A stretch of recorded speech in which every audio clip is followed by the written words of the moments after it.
This is the Lincoln Journal Star editorial board endorsement interview with Senator Brett Lindstrom, who is running for the Republican nomination for governor. We appreciate you being with us today, Senator Lindstrom. And I think that given everything else you've got on your docket today, a debate and a full day at the legislature, this may be the most fun you have all day, which yeah, I think it will. Not saying a lot. But I'm first off, just some board introductions. I'm Dave Bundy. I'm the editor at the Journal Star. Robin, you want to introduce yourself? I'm Robin Eshelman, and I'm a community volunteer for the editorial board. Volunteer is putting it kindly. I think a few times we've begged you to stay, more than volunteering. Kent? Kent Walgamot. I write about arts, entertainment, and I've been on the editorial board for 12 years. I'm the old guy here. All right. Not good. By a lot. Well, Senator Lindstrom, you're fairly well known for having been in the legislature for a while, but we'll start with kind of an introductory question. Why, and after being in the legislature, you may have a very thoughtful answer about this. Just a moment. I'm going to add one more person. Joining us now is Ava Thomas. She's the president of the Journal Star, and you probably know the World Herald too, but we really like her over here at the Journal Star. She's ours, as far as we're concerned. Hello. So Ava, we've gone through some other introductions, and we're just getting started with the interview. So Senator Lindstrom, why do you want this office, and what experiences and attributes qualify you for it? Well, that's a great question. When I look forward to, well, let's back up just a little bit. You know, when I first ran for office, I've been engaged in this for nearly 10 years with politics. If you were to ask me 10 years ago if I'd be interviewing with the editorial board running for governor, I don't think that would have been something I would have believed at the time. But serving the last 8 years, District 18 has been one of the most rewarding things I've ever done. And working on a lot of the different issues I've found myself involved in, I feel that there's more work that needs to be done. And as you know, we have term limits in the state of Nebraska, 2 4-year terms for senators. And I think I can be effective as from the executive side. And I think the experience of being a legislator really does bode well to be able to hit the ground running and continue on the efforts and the work that I have worked on with my colleagues here. There's a lot of needs that we need to meet as a state. And I feel I can be effective on that front. You know, we talk about next generation leadership, experience. Those are the 2 things that have stood out from the feedback that I've received as to why this is the path that is going the way it is, and it's been going very, very well. And I've worked on a lot of different things. When you knock 10,000 doors running for office back in 2014, you know, I talk about 3 different issues because you got a 15-second speech before they're kind of ushering you off the doorstep onto the next door. But you talk about those 3 things, and you get down here and you find yourself involved in 2,000 things. In those first year or 2, it was like drinking from a fire hose, but then you kind of get your feet and your footing. And I remember my first year, I carried 4 bills past 1. And I thought, wow, this isn't quite how I thought it was going to go. Well, as time went on, I figured it out a little bit. And looking back, I think after this year, I'll have passed a little over 60 bills as a senator that I have personally sponsored. And I've served in different leadership roles. I've been the chairman and currently vice chair of the Banking, Commerce, and Insurance Committee. I'm a vice chair of the Revenue Committee, so dealt with the tax policies. And I've also been the vice chair of retirement systems, so overseeing the pensions in the state. My private sector job has kind of led me to filling those positions in the legislature. And for most times I've stuck to the taxation, banking bills, but I found myself involved in a lot of different stuff. Working on the opioids with the prescription drug monitoring system. I worked with Sarah Howard, former Senator Sarah Howard, on that. We've worked on tuition reduction for law enforcement. I've worked on protecting nurses with the nurses whistleblower bill, and 56 plus other bills. So that's what led me into, considering this a few years ago. I had encouragement from some colleagues, I had encouragement from family, friends, and others. And we decided with the family, obviously got to get the family on board. And they said, yep, we'll do it. So we officially announced July 15th of this last year. And that's when we started to officially campaign. It takes some time to lay the groundwork, but that's really why, again, is to me, it's about making sure Nebraska is competitive. If I had one overarching themes to make sure Nebraska is competitive, and right now it doesn't feel that way. We have 60,000 unfilled jobs. We have, although it makes for a good headline, 1.6% unemployment rate. We have a lot of challenges of retaining, recruiting talent, workforce, things that need to be met head on and rather quickly. And I think one kind of that next generation viewpoint of leadership of being able to cultivate that retaining, recruiting element to the Nebraska. And I often talk about the perception of Nebraska is not for everyone. Not really the way that I think we should be promoting Nebraska's. If we're trying to keep people here or recruit people, we can't necessarily grow organically to meet the needs of those 60,000 unfilled jobs. And so it's going to take the governor to be aggressive in promoting Nebraska, and then the experience to be able to maneuver through to actually get stuff done. And, I can sit there and talk about it, but I think if you look at the 8 years of being able to accomplish that, I feel like I've been effective in that way. And that's led me into running for governor. All right. Well, thank you. Next question for you. It's about local control. There's, local control has been an issue that's, it's sort of it's part of Nebraska. This last session, there's discussion of, public health issues, taking away local control from the Lincoln-Lancaster Health District, as opposed to expanding it. Governor Ricketts has talked about not allowing property owners to sign perpetual conservation leases, sort of as a counter to President Biden's 30 by 30 plan. We have issues with, state school board, local school boards. What are your thoughts on local control? Do you have an overarching philosophy? Well, I always defer to, and philosophically, I'm always in support of local control. When I look at what we do as a state, as a legislator, and even on the executive side, I never want to come in with a heavy hand or from a top-down approach. It's more of a walking alongside mentality for me. And when you have different communities, and not everywhere in Nebraska is the same, obviously. I mean, I've been out traveling, I've been to all 93 counties, been to 120 different villages, communities, and towns. Everybody has their own unique challenges.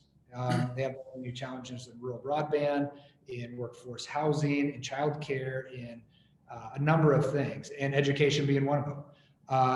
That's why I worked on a bill this year to try to provide equalization aid for all 244 school districts, making sure that the local communities could make the decisions that meet the needs for their school districts, as it were. So it's I've supported local control. We're going to try to. I think Senator Blood has a CA coming up here pretty soon that it doesn't allow any more mandates from a county level, having the state push down on the county level. I'll be in support of that.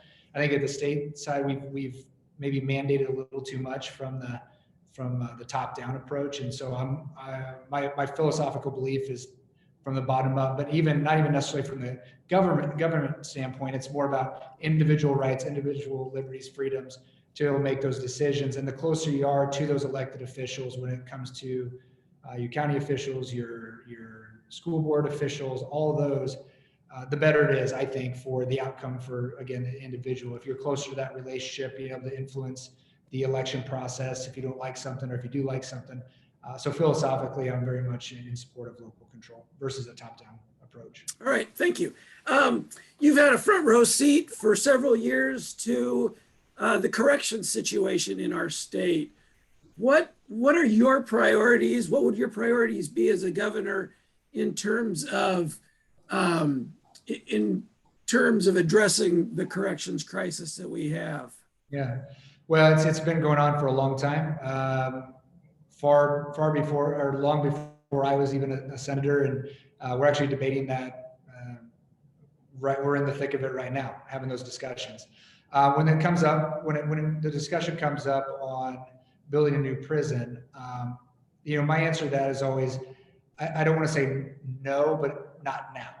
I don't think that is, when we talk about the resources, and we have a finite amount of resources that we have, I think the money could be better spent on dealing with mental health issues, addiction issues.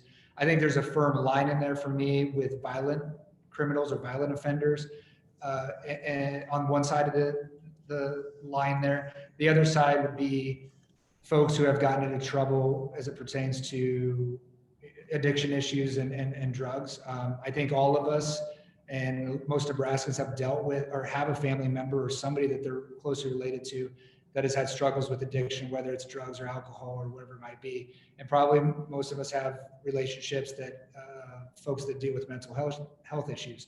Not everyone obviously acts out on those things, but there's an element of that. I think that's where we need to focus as a state, on providing some resources to those individuals versus the idea that we're just going to put people away and lock them up. The fact of the matter is we're at 152% capacity. Whatever we're doing right now in the last couple of decades is not working, and now we're starting to deal with that. So that would be my emphasis, is dealing with that. Again, going back to the local control topic, some of these diversion courts and whether it comes to veterans or drug courts, I've seen those as an effective tool to get people in a better position. But throwing somebody and locking them up is not necessarily what is going to get us out of this mess. As an individual, if you don't have some type of hope, skill, something that doesn't pull you in a positive direction, you're very much more likely to reoffend. And that's why I think our recidivism rates are higher, is we haven't addressed those issues. And so that would be a focus for me moving forward, is to maybe, direct some of those dollars more on the upfront versus just continue to build to drop that percentage. I think we can be more effective long-term. And going back to what I said about the 60,000 jobs, it's also an economic impact as well when we don't have people working, when we have people locked up. So but we have to provide some type of skill, some type of outlet. We have, I think, Senator Wayne's bill, which is in my LB 730, which is more of a tax credit bill. It provides a tax credit for employers to hire ex-felons that have done the right things and are trying to get a job, but oftentimes they can't. I actually passed a bill a few years ago with somebody who had approached me who was having a tough time getting a job. They had, in their earlier years, 17, 18, they had been charged for a burglary charge, had spent 10 years keeping their nose clean, hadn't done anything, actually got a pardon. So in Nebraska, if you stay clean for 10 years, you can go and get a pardon. But what was happening is that every time he would go to apply for a job, that would come up. So he told me about it. And this goes back to when you asked me, why am I running? This is one of those bills that I worked on that I never thought I'd be involved in. I just knew as a senator, I had the power to change it. I didn't know how to do it. It wasn't my expertise, but I knew I had the power. And so I started to work with different people on judiciary and others. Long story short, we ended up getting a bill passed where somebody who's received a pardon can petition the court in the jurisdiction in which they got convicted to seal the records for employment purposes. And that bill passed. And what was fun about that is a couple of months after that, he came to me and he said, I got a job. And to me, that was a very proud moment. You talk looking back, or what are some of the proudest moments? I would say that one very stands out to me. So I know it can be done because I've seen people actually do it, live it, but we just have to walk alongside from a state standpoint to provide resources to have that outlet to be able to address those things. And so philosophically, where I'm at on that position is what I just described. All right, thank you. Next question. Assuming you guys don't have a solution for tax reform by the end of this session, in the next 40 some odd days, as governor, what direction would you want to see the state go in terms of tax reform? And if that includes tax cuts, where does the money come from? Do you have an extra 30 minutes? Well, we could come back and do this later. I don't think you do. I can simplify it pretty quick. I'll kind of take it in some buckets here, but so I'll just give you kind of a quick snapshot as to what we have going on right now, and then looking forward, what I think we need to do and what we can do. because I don't, one of the things I make sure on the campaign trail is you never want to talk about things that you don't feel like you can deliver on. And that is something that when I talk about these issues, it is what I think we can deliver on. So this session, and actually as of yesterday, things have shifted rather quickly. My bill 825, which is my Social Security tax cut bill, which will end the tax for Social Security in the state of Nebraska, will be up tomorrow. That's on select file. It's passed, I think, in general file about 41, 42. So it's in good shape. Most likely of all the tax bills, that's the one that will make it. And so we'll end up cutting the taxes for 325,000 Nebraskans who rely on Social Security as one of their sources of income. That would be one of them. So I think we'll get that done this year. We did military retirement. We ended the tax on military retirement last year. That was something I co-sponsored. As of today, I am now carrying the big tax package. So LB 919, which was my bill, is now the vehicle that has the individual income tax cut, the corporate parity tax cut. So it means corporate will go to the same level as individual tax. And then the property tax credit fund, the 1107 funds, to put a floor on that credit up to $548 million. So when you package it all together in the out years, I think in the year 26, 27, it's close to $900 million in tax cuts.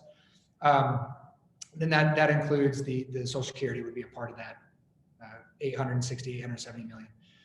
So I do think the votes are there. One of the things that happened on the stall out on LB 939 is we couldn't get to the amendment that included the property tax. So there wasn't 33 votes on the actual package itself. I think moving forward, 825 and LB 919 will now have 33 votes. Social Security will have much more than that. So I think this session, we will be able to get those done in the last, call it 13 days. But moving forward, one of the things that we look at, and this goes back to the competitive talk, is we have a finite amount of resources in Nebraska. So this year, our budget's $5.5 billion. We have obviously ARPA funds and Fed funds, but our forecast was very high, which allowed us to do these tax provisions that I'm talking about here. The next step that I see us, and I know there's some people that will talk, well, we do 0% income tax, we'll do 0% property tax. It's not realistic. One, the provisions that they're talking about there would eliminate local control. The other part of it is we don't have the number of the resources coming in. And if you were to include some of those, you'd have to increase that sales tax or consumption tax up to maybe 15% or greater to meet the budgetary needs. So the question is, how do we focus in again, retaining recruiting talent? How do we compete against states like South Dakota, Wyoming, and Iowa, who's going to take their tax rate down to 3.9?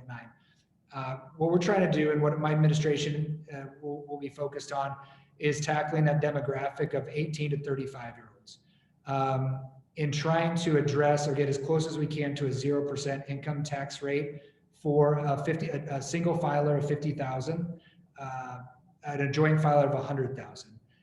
To me, that's where we need to start if we're going to try to compete with those states that don't have a zero income tax rate. Now we're dealing with the retiree portion. We're going to deal with that this year. We dealt with the military last year. So we are moving in that way. But if we're going to focus on that working group or that working class, most Nebraskans, most families in Nebraska are going to fit underneath that threshold. And I think that is the first step that is doable. And in my mind, as we walk through it, we need to think about it in terms of short-term, intermediate, and long-term plans. That particular side of things is one. The other side is the property tax issue as it relates to school funding. You know, we're 49th in the country right now for what the state provides for K through 12 education. And out of the 244 school districts, 87 of them this year will get equalization aid. So LPS, OPS, the bigger school districts. And there lies to me a significant problem is why you see an urban-rural divide. Because if you're in Thedford, Nebraska, and your sales and income tax dollars are going to the state of Nebraska, and they're not being returned in the form of equalization aid for K through 12 education, and you're 150 of those school districts out there, you can see why there's a disconnect and a divide there. That's another thing that can be addressed in a relatively short amount of time without raising any taxes and just taking some of our existing sales tax. I'm not inclined to necessarily look at some of the exemptions right now. We have 175 different exemptions. Some of the things that are off the table for me are food. We're not going to touch any inputs. That's just not good business policy, taxation policy. So those are some of the things that we aren't going to have a discussion on, nor would I even think about doing. So I try to kind of do it in less than 30 minutes. Hopefully it was less than 5. But it's for every, there's a lot of levers in there, and not everybody sees it that way. And again, this is where the experience sitting on revenue committee, being a legislator, it's not only knowing where to start, it's knowing where not to start. And when you talk about the education funding side and exemption side, if we do exemptions, you're going to have about 200 people come in and do a hearing room. So it's about the realistic things that we can do. And the things that I just laid out, I believe are realistic. There's a component of that when it comes to spending as well. With inflation at 8%, call it, this last year and probably moving forward, you can't ask the private sector to keep up with the public sector if we're growing too fast. The math just doesn't work on it. So there's a combination here of building those coalitions of the Republicans, Democrats, urban and rural, and how you build that out matters as to the percentage or the probability of getting it done. All right, we covered a lot of ground. Kent, go ahead. So are you willing to take a look at TIOSA, shall we say, and change that whole formula? And also your the question of the valuation of ag land from sales to production, which I think would provide some property tax relief in a sense. Yeah, and that would be a change. So I'll take the latter question first. How we assess land in the state of Nebraska has created a little bit of a problem because of obviously the valuations, and when those valuations have gone up, we've had commodities turnover. Now they've rallied a little bit, and so you have this disconnect. There are other states that we could look at to maybe take a different approach on potentially what income can be generated off the land. I think that might be an idea that we could look at. Right now, ag land is valued at 75%, residential and commercial are valued at 100%. And there may be some opportunities to do it and changing some of those. I actually think again, what's realistic and what we can do is within the TIOSA formula. And TIOSA was put back in, I think 1990 is when that originated, 90 or 91. And just so everybody on the call or watch this video later, TIOSA, just to simplify it, it's needs minus resources equals equalization aid. So, needs are going to be obviously headcount, and English as a second language. Resources would be what is your ability to tax to meet those needs. And then if you're not able to tax to meet those needs, the state will come in and provide that. And so with the population or headcount in Lincoln and Omaha, you have a lot more needs, need more resources. Sometimes those resources can't meet those needs, and that's why they get the vast majority of the equalization aid. And this is where I think we can go in and do a direct shot at the state level on lowering not only the general levy fund, but also what they call the local effort rate within the TIOSA formula. And that's where we can start to address and take those down. And by taking those down, what it'll do is make sure it'll put more emphasis on the state to be able to provide that K through 12 education funding. And so if we do it the right way, we'll be able to do a 20% reduction rather quickly without raising any type of taxes. And then over the next 3 to 4 years, we would be able to equalize every school district in the state of Nebraska. So going from 87 to 244 school districts. More people get, and then the other part of it too is the base funding. We're gonna have to incorporate some of that to close that gap between the urban and rural. There will be a portion of that, but you have to get the GNSA, NERCs, and STAN schools to see it the right way. And sometimes that's difficult, but I also think this is where the next governor is gonna have to be the one that pushes on this to make sure it happens. And when I talk about tax reform and TIOSA, there's gonna be people say like, let's get rid of TIOSA. I don't think there's 33 votes to do that. So it'd have to be a ballot initiative, but I'm operating under, again, what's realistic. And when we talk about tax reform and the TIOSA formula, I think these things are realistic based on my approach, how we're going to do it, and kind of roll this into the intermediate or short-term, intermediate, long-term plans on tax reform and education funding. But I do think it's doable. All right, well, thanks. We're going to have to create the Kent exemption his time doesn't count toward the 30 minutes. We still have 3 questions for you. They may be brief answers. Do you believe the efforts to investigate the 2020 election in Nebraska are warranted? And then do you support efforts to change the state's election laws and procedures? And if so, how do those changes, how can they be made without suppressing or disenfranchising voters? Yeah. And I've got a lot of feedback from people across the state of Nebraska. And, again, I don't want to discount how people feel. I've talked to Secretary Evans. I've talked to Brian Cruz, who is in Douglas County. They feel comfortable with how the election process went. But I do think that there's things that we can do moving forward to make sure that each vote counts, each vote, and we have transparency and integrity in our elections. One of the things that's going on right now, I've co-sponsored the voter ID with Senator Slama's bill. There is a ballot initiative going on right now. The bill itself probably is not going to go. The ballot, I think they have the 125,000 signatures needed, or they will. It'll go to the ballot, and I'm guessing that it'll pass. One of the things that we've talked about is possibly speeding up the process of the absentee, but at the same time, and this goes back to the original question of local control. Ultimately, it'll be the election commissioners in the counties that will have to engage with their voters in their areas to meet those needs. There's several counties that only do mail-in ballots. I think Dawson is one of those counties, and some don't even have a precinct to go vote. When people have to drive hours at a time to go vote, we want to make sure that we're accommodating the local communities and the local election commissioners to be able to meet those needs. And so talking to those folks, how we move forward. But I do think the first step, and most likely what we're going to have happen in the state, is voter ID. All right. This might be a quick answer, or it might be another 30-minute one you could take. Should the legislature scrap nonpartisanship? And if not, how do we make our nonpartisan legislature more nonpartisan? That's a great question. I don't think you're ever going to have a legislature that's pure nonpartisan. It's just not going to happen. But no, I don't think we need to scrap the nonpartisan legislature. Oftentimes, it's usually the times when things aren't going your way necessarily that you go, well, we just need to throw it all out and start over. I think that the legislature is very effective in the things that I've seen and participated in.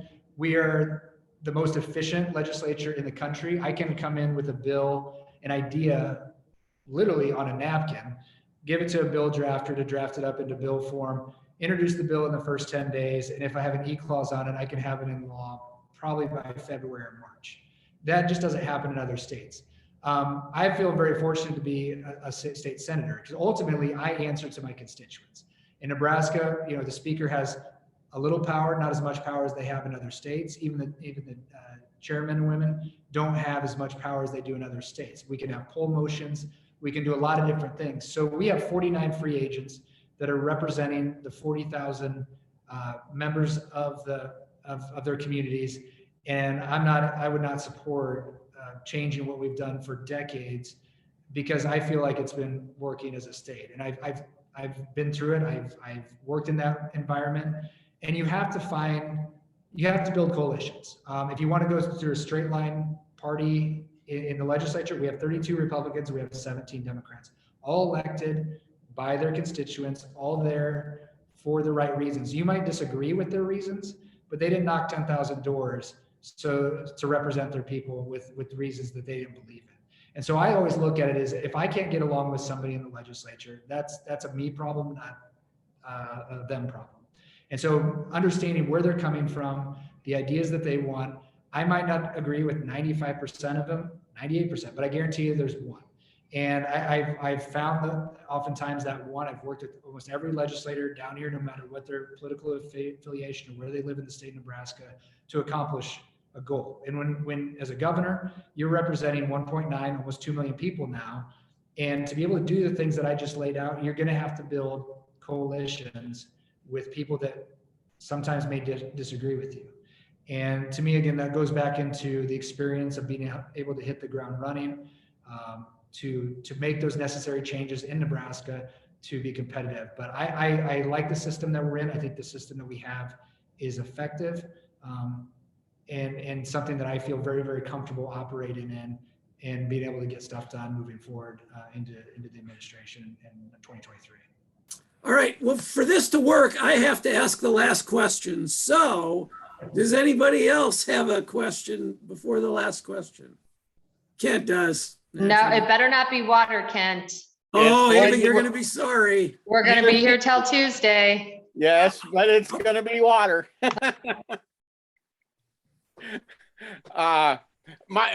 This one's pretty simple, actually. I'm interested in your thoughts about the proposed canal from Colorado and also the big lake. Those are pretty ambitious projects, and the first one in particular seems kind of problematic to me. Well, from the legal side, I don't want to comment on the legal side. I'll kind of talk in the way that what's interesting about this is I actually brought this subject up back at the Farm Bureau Forum in Kearney. And what it had is I traveled the state of Nebraska, and particularly in the McCook area. It was coming up with the groundwater and surface water that our tables aren't as high as they once were, and we're having some trouble in irrigated areas. And so when you look at the population migrations that have gone into Colorado, it's putting more stress on water, right? And so when you look back at the Republican River Compact, and similar to how we got into an issue with Kansas back a few years ago in a $9 million legal problem, I could see that coming from the standpoint where Colorado is going to start having that population, and it could influence and affect Nebraska. So a few weeks after Governor Ricketts started to talk about the canal, the amount of money, I still have a little hesitation on. I don't know, that's a large amount of money that we would set aside for that. But the concept I believe in, because I want to make sure that we're protecting Nebraska water rights and agriculture. And without water in the state of Nebraska, agriculture cannot survive. So I did mention in there, and this is not a threat, this is just me talking. I just said it may come to a point where, similar to what Kansas did, Nebraska may have to sue Colorado for water. I didn't know about the 99-year compact that was on the books, but you could see a problem arising based on that happening. So I will continue to look at that, but I'm always going to side with protecting Nebraskans, protecting water rights for Nebraskans, and protecting agriculture. When it comes to the lake, I do think if it's feasible, I like the idea of the lake, especially when you look at the bigger picture. And again, we're not only in a global economy, we're in a competitive nature with our surrounding states. And I think all of us have met somebody or know somebody who has a house in Okoboji or Ozarks, or maybe even go over there to water ski on the weekends in the summer. We lose a lot of revenue in the state of Nebraska by not having those. Yes, we have Lake McConaughey and Lewis and Clark and some others that people can go to. But when you have the density in Omaha and Lincoln, we don't have that same thing that some of the others, Missouri and Iowa. So I'm encouraged about what we're doing with the Star Wars plan that we're doing there in building that lake, and would look to follow through on that, because I do think that there's some opportunities for economic development and growth surrounding that. All right. Any other questions before the last question? Oh, Kent.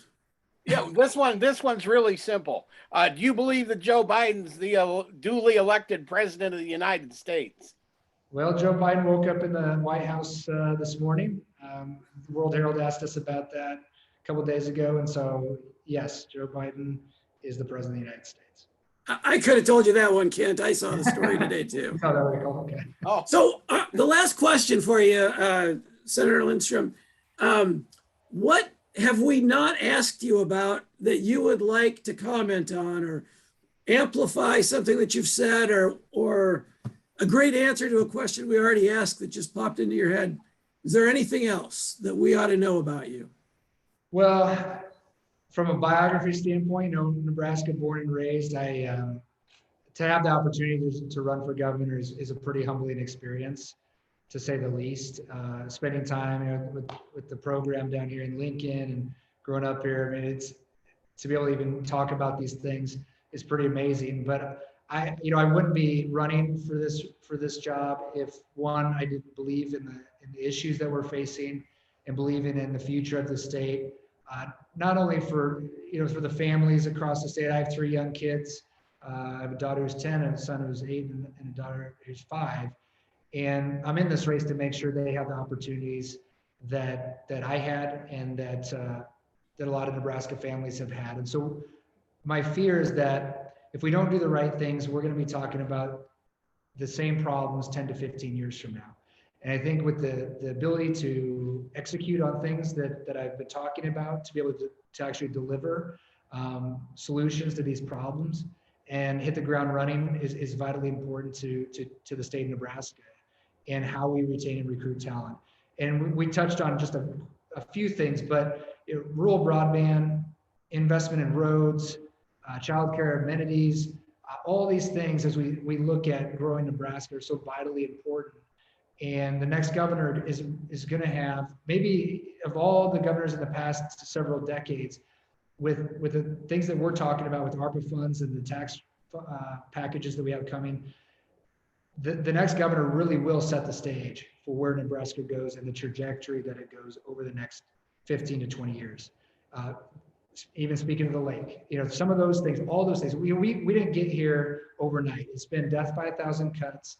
And we need to have a victory by 1,000 wins. And so when we talk about my bill, Youth Athletic Sports Complex, to me, that's just another thing, just to touch on it real quick, because talk about local control. This is an important bill to me. And when you think of sports and kids and where they're going, and when you travel outside the state, most of the competitions are happening in South Dakota.